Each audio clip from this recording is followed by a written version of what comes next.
I have personally, for those of you who've watched me for any period of time, been a cord cutter for, well, ever since I moved to Los Angeles. I moved to LA, never got cable.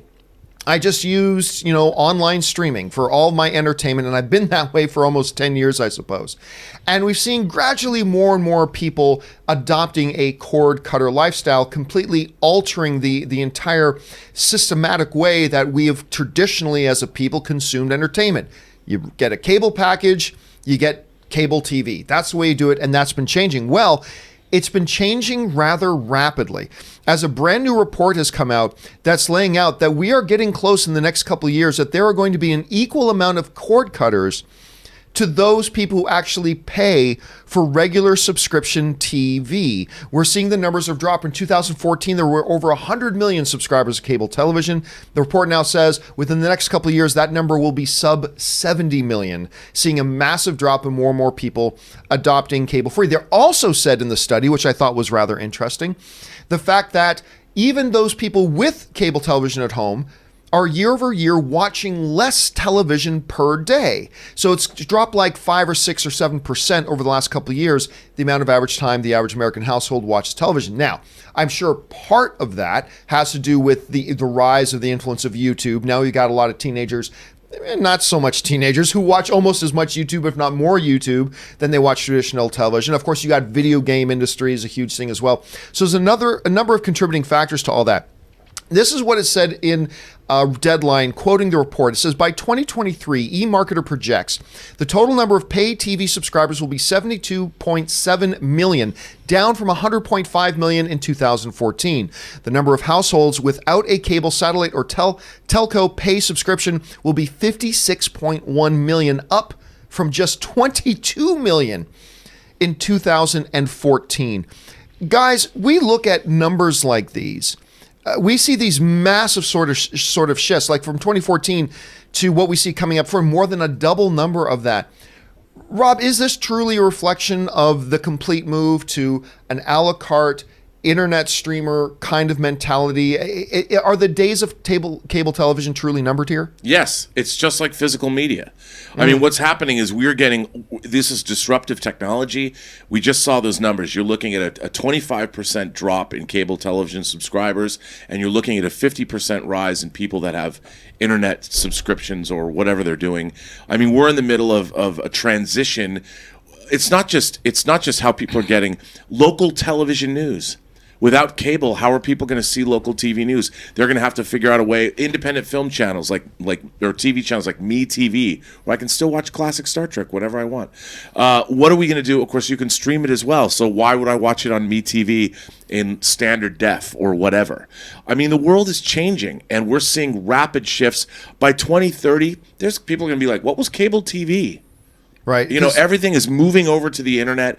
That's just the way disruptive technology works, and unless people are ready for this, there's going to be a lot of people left in the dust and wondering why, what happened, because they're not paying any attention.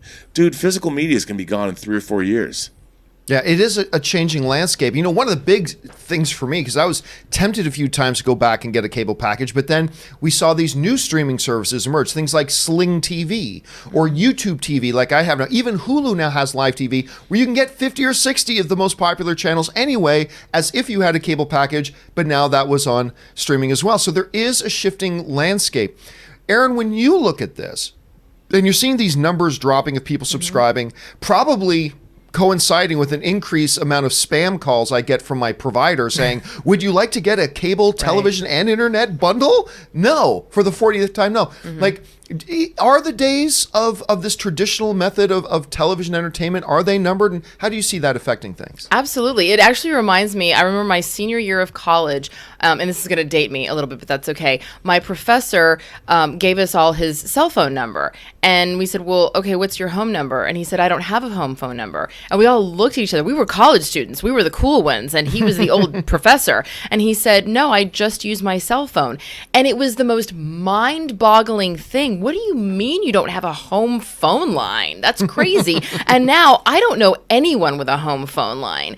And so I feel like we're going to go the same direction with the ease and portability. If I can watch a show using on my telephone or my laptop or my iPad when I'm going to visit my parents, and I don't have to worry about whether they have HBO or not, I can just watch it on my iPad because I have HBO Go, then why would I bother paying money to keep a cable subscription at home when so much of us are always on the go? We're moving, we're traveling. A lot of people aren't home that much anymore anyway. So the only downside to all of it is when, as our society becomes increasingly fragmented, and we're going to suffer many, many societal disruptions over the next 20 years, people are going to be like, I wish I had a landline when our cell phone towers go out and all the internet falls away. Boy, wouldn't broadcast TV be good right now? Well, that's what they tell you when you say, no, I don't want a home phone anymore. And they go, well, if there's an emergency and the cell towers go down, you're really going to want your home phone. They actually kept me for a few years with that. I was like, what if an earthquake happens?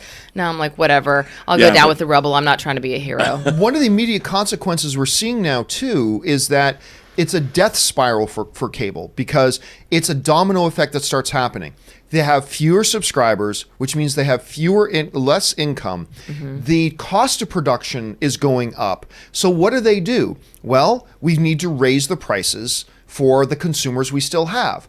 Only more incentivizing them to get away from cable because they raise their prices, which in turn gives them less revenue, which means in turn they raise the prices. And again, like I said, it was kind of a joke, but it's true. At least once a month, I get reached out to by my internet service provider, which is also a cable provider and is also a home phone provider.